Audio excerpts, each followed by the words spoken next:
طير طاير على البحرين شل الرسالة عجل ويرجع جواب من يا فعل ابو يافع وسأل كيف حاله وليش طول الغياب 3 أعوام واكثر ما رأينا هلاله غطت عليه السحاب 3 أعوام ما بادر بساعة وصاله ولا حسب لي حساب يا كيف ما حنت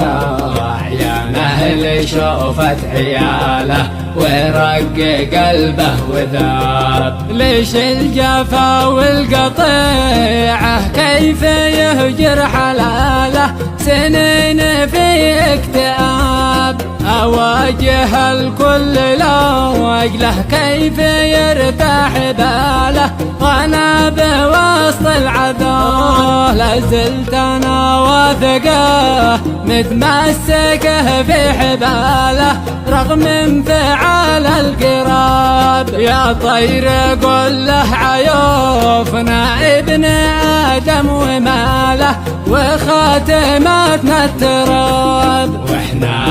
ما نهب عمقه وش يفيد اتصاله بعد الجفا والعتاب ما حن قلبه علينا او نمر بخياله قد صار يافع شباب يا طير قل له بأن الشوق زاد اشتعاله ما عاد هنيت الشراب اصبر واجه جميع الناس لاجله وناله حتى يعود الصواب ما هو من الدين طول الهجر هذه ضلاله والله شديد العقاب 3 أعوام واكثر ما رأينا هلاله خطت عليه السحاب 3 أعوام ما بدر بساعة وصاله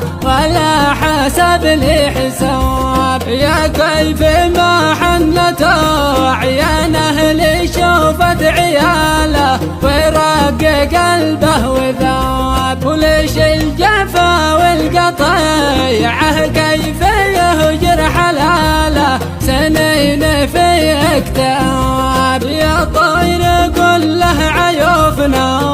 ابن آدم وماله وخاتمتنا التراب ما هو من الدين طول الهجر هذا ضلاله والله شديد العقاب